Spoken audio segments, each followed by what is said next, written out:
আতঙ্কের শেষ ঠিকানা মানেই শিহরণ উইথ কার্তিক। অনেকদিন আগের কথা, সন্ধেবেলায় পাশের গ্রাম থেকে ডাক এলো। না গেলেই নয়। রোগীর অবস্থা শুনে ডাক্তারবাবু না বলতে পারলেন না। এসেছিলেন এক ভদ্রলোক। ডাক্তারবাবু ভাবলেন যাই, আর তাছাড়া সেবাই তো তার ধর্ম। অগত্যা ডাক্তারবাবুকে যেতে হলো। দূর অবশ্য বেশি নয়, দুটি গ্রামের মধ্যে মাইল চারেকের একটা বিলের ব্যবধান। এই বিলটা সম্বন্ধে চারপাশের লোকের অনেক কালের ভয় আছে। বিশেষ করে বিলের মাঝামাঝি জায়গায় যে বহুকালের বুড়ো বটগাছটা আছে, সেখানে যে অসংখ্য ভূতের বাস, তাতে আর কারো সন্দেহ নেই। কিন্তু রোগীর বাড়ির লোক যখন ভরসা দিলে যে তারা নিজে তাকে পৌঁছে দিয়ে যাবে, তখন আর তার ভয় করবার কিছুই নেই।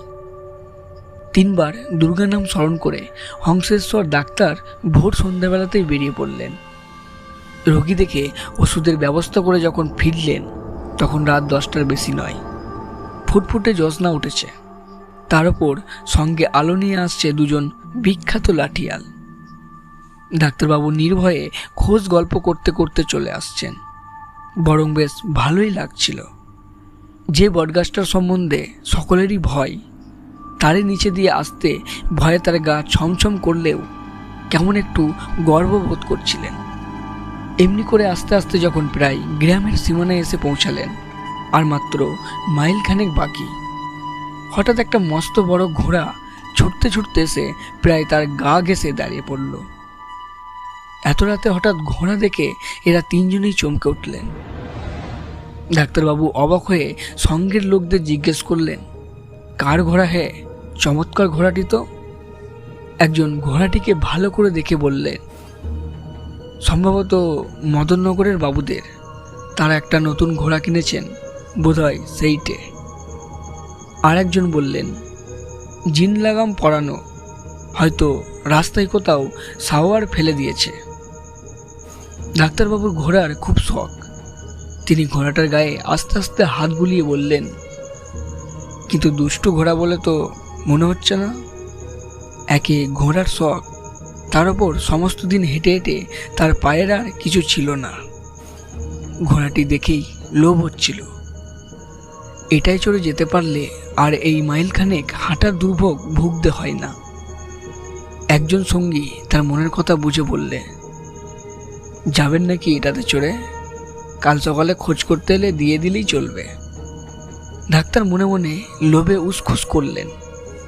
প্রকাশ্য একটু ইতস্তত হয়ে বললেন, সে কি হয়, কার না কার ঘোড়া হয়তো বলবে। চোখ পাকিয়ে লাঠিয়াল সঙ্গী বললেই হলো, আমরা কি চুরি করেছি নাকি? জানতো চড়ে, যা হয় সে আমরা বুঝবো বলে ছাতি ফুলিয়ে ঘুষি মারলেন। আসল কথা, এতে তাদেরও স্বার্থ ছিল। এইখান থেকে ডাক্তারবাবুকে ঘোড়ায় চড়িয়ে দিয়ে বিদায় করতে পারলে আর তাদের গ্রাম পর্যন্ত যেতে আসতে হয় না। ডাক্তারের নিজের তাগিদও কম নয়। সকাল সকাল বাড়ি ফেরা নিতান্ত প্রয়োজন। দুজন বিখ্যাত লাঠিয়ালের ভরসা পেয়ে তিনি আর দ্বিধা করলেন না। টপ করে ঘোড়ায় উঠে বসলেন। ঘোড়া আস্তে আস্তে গ্রামের দিকে চলতে লাগলো। তা দেখে লাঠিয়াল দুজন স্বস্তির নিঃশ্বাস ফেলে গ্রামের দিকে ফিরে চলল। ডাক্তারবাবু এককালে ভালো ঘোড়সওয়ার ছিলেন। এখনো ঘোড়া দেখলে তার পা সুরসুর করে। অনেকদিন পর ঘোড়া পেয়ে তার ইচ্ছে হলো একটা ভালো চাবুক পেতে। হাতে চাবুক ছিল না, ছিল একটা ভাঙা ছাতা। সেইটা দিয়ে আঘাত করতেই ঘোড়াটা তীরের মতো ছুটল। বহু ঘোড়ায় এককালে তিনি চড়েছেন, অনেক বোধখেয়ালি তেজি ঘোড়া সাহেস্তা করেছেন, কিন্তু কোনো ঘোড়া যে এত জোরে ছুটতে পারে এ তার ধারণাই ছিল না। থামাবার জন্য তিনি বহু চেষ্টা করলেন, কিন্তু কিছুতেই থামানো যায় না। ঘোড়া তীরের মতো হাওয়া কেটে ছুটে। মনে হলো মাটিতে যেন তার পা ঠেকছে না। একখানা গ্রাম চক্ষের নিমেষে পাস করে কেটে চলে যাচ্ছে। বিলের রাস্তা, রাস্তা বলে কিছুই নেই, কেবল বাবলার বন। তার মধ্যে দিয়ে ঘোড়া বিদ্যুৎ বেগে কোন দিকে যে ছুটেছে ডাক্তারবাবু কিছুই ঠিক করতে পারলেন না। কেবল ভাবলার বনের মধ্যে দিয়ে ছুটছে দেখে মাথা নিচু করে ঘোড়ার গলাটা জড়িয়ে ধরলেন। হঠাৎ একটু ভরসা হলো কিছু দূর আগে নদী দেখে। তিনি অনুমান করলেন রূপসী নদী, কারণ এদিকে আর বড় নদী নেই। চাঁদের আলোতে নদীর জল চকচক করছিল। তা দেখে ভরসা হলো এইবারে ঘোড়াকে থামাতে হবে। রূপসী প্রকাণ্ড বড় নদী, জলও যথেষ্ট। কিন্তু এটুকু ভাবতে তার যতক্ষণে সময় লাগলো ততক্ষণে ঘোড়া নদীর ওপারে পৌঁছেছে। এতক্ষণ পর্যন্ত ডাক্তারবাবুর জ্ঞান ছিল, কিন্তু ঘোড়া লাফিয়ে নদী পার হলো কি করে বুঝতে পারলেন না। ভয়ে তার সমস্ত শরীর কুঁকড়ে গেল। তিনি চোখ বন্ধ করলেন। এমনি করে কতক্ষণ চলছিলেন জানেন না। হঠাৎ একসময় দেখলেন প্রকাণ্ড বড় এক রাজবাড়ির দেউরির ভেতর দিয়ে এসে একজন ঘোড়ার লাগাম চেপে ধরলেন এবং আর একজন তাকে পরম সমাদের নামতে ইঙ্গিত করলেন। ডাক্তারবাবুর তখন জ্ঞান ছিল বলাও চলে, আবার ছিল নাও বলা চলে। তিনি চোখ মেলে সব দেখছিলেন এবং কান দিয়ে সব শুনছিলেন, কিন্তু কিছুই পরিষ্কার করে বুঝতে পারছিলেন না। চাকরের ইঙ্গিত মতো তিনি তার পিছু পিছু হলঘরের বারান্দায় গিয়ে উঠলেন। সঙ্গে সঙ্গে আর একজন চাকর পা ধোয়ার জল গামছাটা নিয়ে এলো। ডাক্তারবাবু হাত মুখ ধুয়ে অনেকটা সুস্থ হলেন। তারপর হলঘরে গিয়ে বসলেন। মস্ত বড় হলঘর, নিচে ঘরজোড়া ফরাস পাতা, অনেকগুলো তাকিয়া এখানে ওখানে ছড়ানো। ওপরে ঝাড়ের আলোয় সমস্ত ঘর যেন ঝলমল করছে। আর সেই ঘরের মধ্যখানে একটি বৃদ্ধ ভদ্রলোক চোখ বন্ধ করে নীরবে আলবোনা টানছেন। তার মাথায় প্রকাণ্ড বড় টাক ঝাড়ের আলোয় চকচক করছে, পাকা আমের মতো টুকটুকে রং। গায়ে একটা ফিনফিনে হাত কাটা বেনিয়ান, বাঁ হাতে সোনার তাগাটা দেখা যাচ্ছে। পরনে দামি একখানি ধুতি। কেমন যেন বিস্ময়ভাবে বসে আছেন। তিনি ডাক্তারবাবুর দিকে একবার তাকিয়ে নীরবে ঘাড় নেড়ে বসতে বললেন। তার চোখের দিকে তাকিয়ে ডাক্তারবাবু নিজের অজান্তেই শিউরে উঠলেন। মরা ছাগলের মতো ঘোলাটে চোখ, মানুষের দেখা যায় না। সে দৃষ্টিতে তার হাড়ের ভেতর পর্যন্ত বরফের মতো ঠান্ডা হয়ে গেল। তিনি তাড়াতাড়ি চোখ ফিরিয়ে নিলেন। ঘর নিস্তব্ধ, কেবল দেওয়ালের বড় ঘড়িটা টিক টিক করছিল। ডাক্তারবাবু চেয়ে দেখলেন রাত্রি মোটে 12:05। ভয় করবার কিছু নাই। এতক্ষণ মাঠে মাঠে ঘুরছিলেন, এখন বরং লোকালয়ে ভদ্রলোকের আশ্রয়ে এসেছেন। তবু কেমন একটা অজানা ভয়ে তার গলা শুকিয়ে কাঠ হয়ে গিয়েছিল। এক গ্লাস জলের জন্য কাকে বলা যায় ভেবে এদিকে ওদিকে চাইতেই একটা চাকর এসে রূপোর গ্লাসে এক গ্লাস শরবত এনে তার সম্মুখে নামিয়ে দিলেন। ডাক্তারবাবু খুশি হয়ে তার দিকে চাইতেই তার চোখে চোখ পড়ে গেল। ডাক্তারবাবু চমকে উঠলেন। তার হাত পা কেঁপে উঠল। আশ্চর্য, এর চোখও তেমনি ঘোলাটে, কিন্তু তৃষ্ণায় ছাতি ফেটে যাচ্ছিল। তিনি ঢকঢক করে এক নিঃশ্বাসে শরবতটা পান করে ফেললেন। আহ, এমন চমৎকার শরবত তিনি কখনো খাননি। শরীর যেন জুড়িয়ে গেল। তখনই আর একজন পান তামাক নিয়ে এলো। ডাক্তারবাবু তার চোখটা কিরকম দেখবার চেষ্টা করলেন, কিন্তু লোকটা যেন তার মতবল বুঝতে পেরে ফিক করে একটু হেসে চোখ নামিয়ে সরে গেল। ডাক্তারবাবু আর কিছু না বলে একটা পান মুখে দিয়ে তামাক টানতে লাগলেন। কোথাকার তামাক এটা? চমৎকার তামাক। খেতে খেতে সুখে চোখ বুজে আসে। সেই বুড়ো ভদ্রলোক তখনও এক মনে তামাক টেনেই চলছিলেন, কিন্তু একটা কথা বলছিলেন না। বাইরে বহু লোকজন যাওয়া আসা করছিল, কিন্তু তাদের কারো মুখে হাসি নেই, কথাও নেই।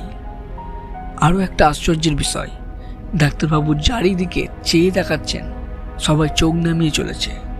এতগুলো লোক যে এ বাড়িতে রয়েছে তা চোখে না দেখলে বোঝা যায় না। কথা তো কেউ বলছেই না, এমনকি তাদের পায়ের শব্দ পর্যন্ত পাওয়া যাচ্ছে না। ডাক্তারবাবুর মনে হলো এ বাড়িতে হয়তো কারো কঠিন অসুখ হয়েছে। ব্যাপার দেখে কর্তা বাইরে এসে গালে হাত দিয়ে বসেছেন। লোকজনের মুখ দিয়ে আর কথা ছুটছে না, কিন্তু তিনি বুঝতে পারছিলেন না এ বাড়িটা কাদের হতে পারে। এরা যে রাজা বিশেষ লোক তাতে সন্দেহ নেই। এদিকে 20-25 মাইলের ভিতরে প্রত্যেক গ্রাম কখনো না কখনো কোনো না কোনো উপলক্ষে তিনি দেখেছেন। ঘোড়া তাকে 2 ঘন্টার মধ্যে এখানে এনে ফেলেছে। যত জোরেই ছুটুক, 2 ঘন্টায় আর কতটা বা রাস্তা যাওয়া যায়। বহু চেষ্টা করেও এবারই ডাক্তারবাবু আর কখনো দেখেছেন বলে মনে করতে পারলেন না।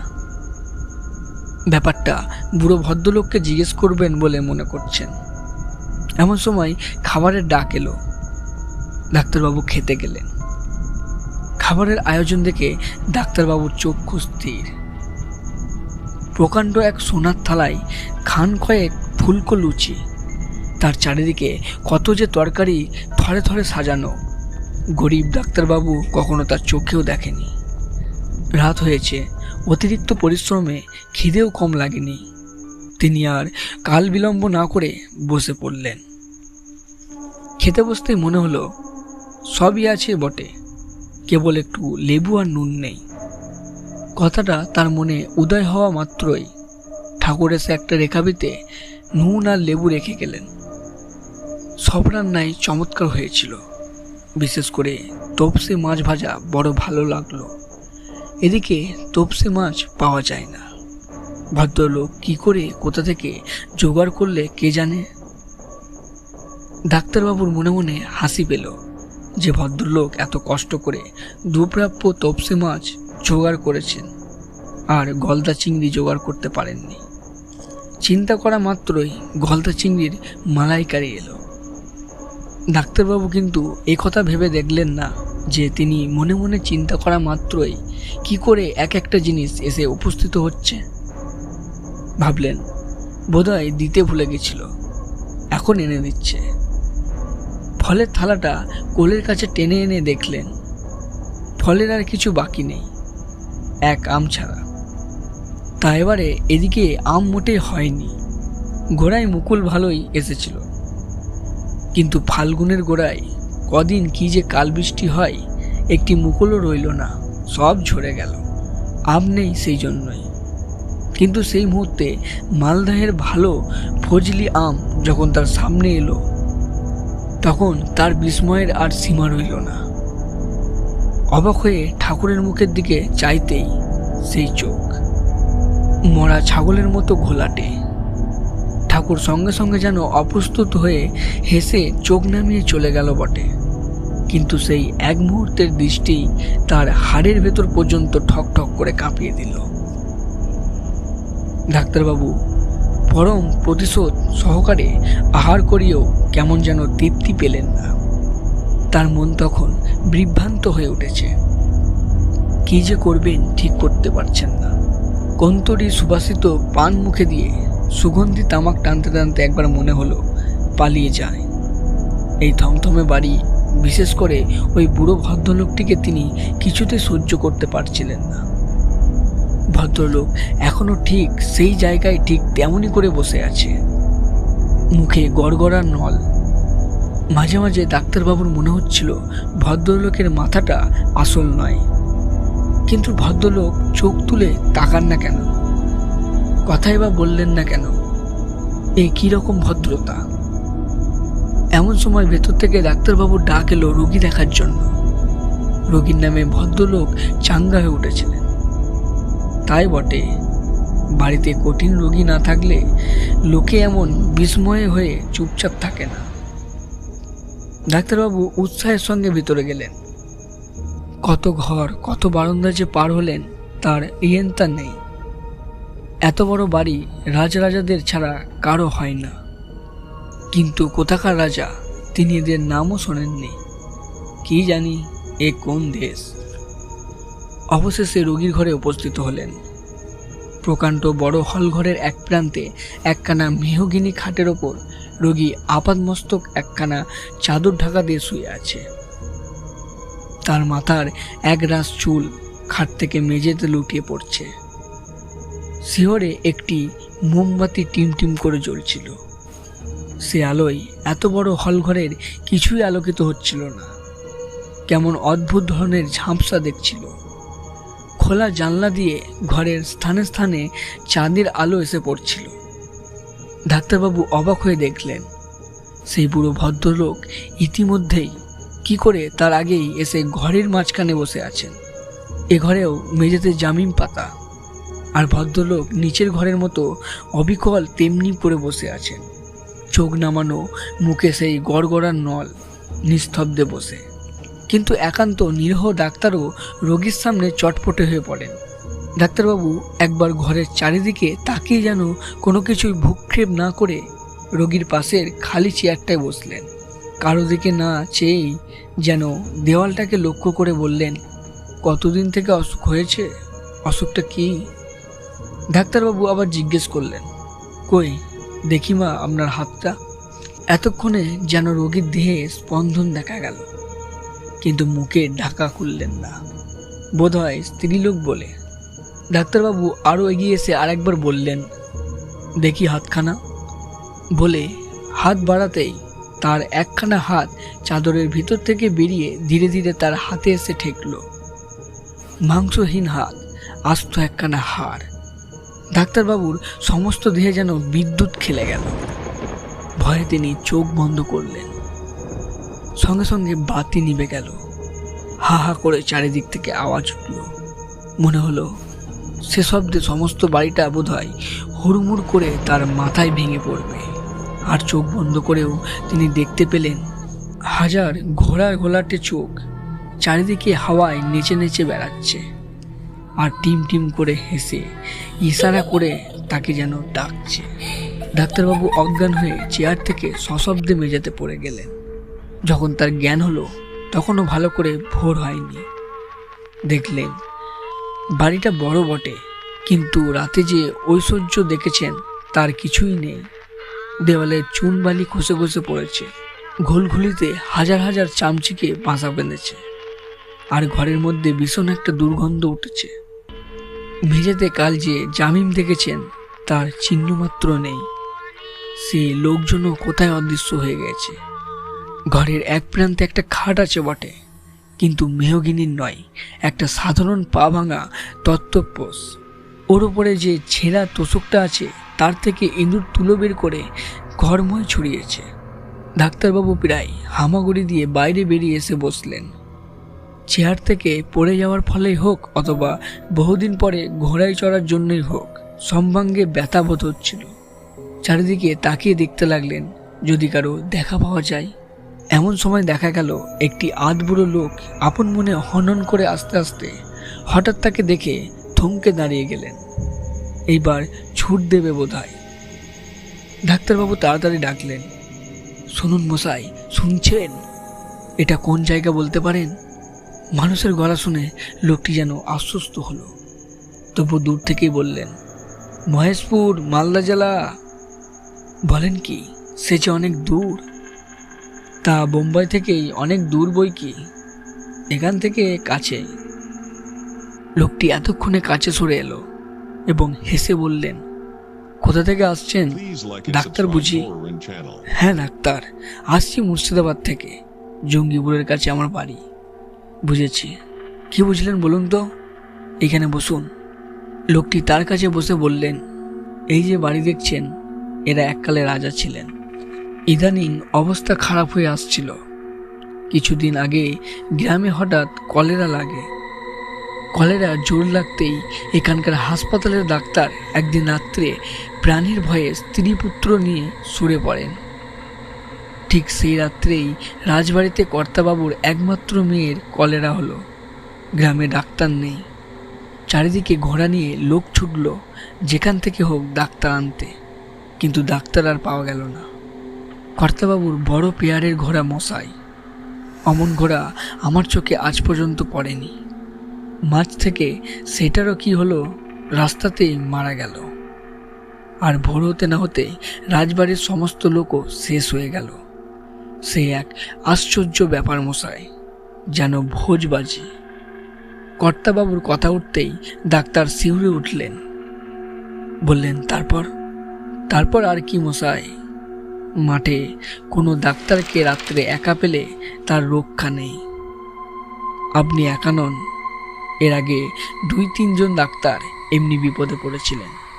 উঠতে উঠতে লোকটি বলল, 100 মাইলের ফেরে পড়েছেন, এবেলা আমার ওখানে খাওয়া দাওয়া করবেন, চলুন, ওবেলা অন্য ব্যবস্থা করা যাবে। ডাক্তারবাবু উঠতে উঠতে বললেন, তাই চলুন।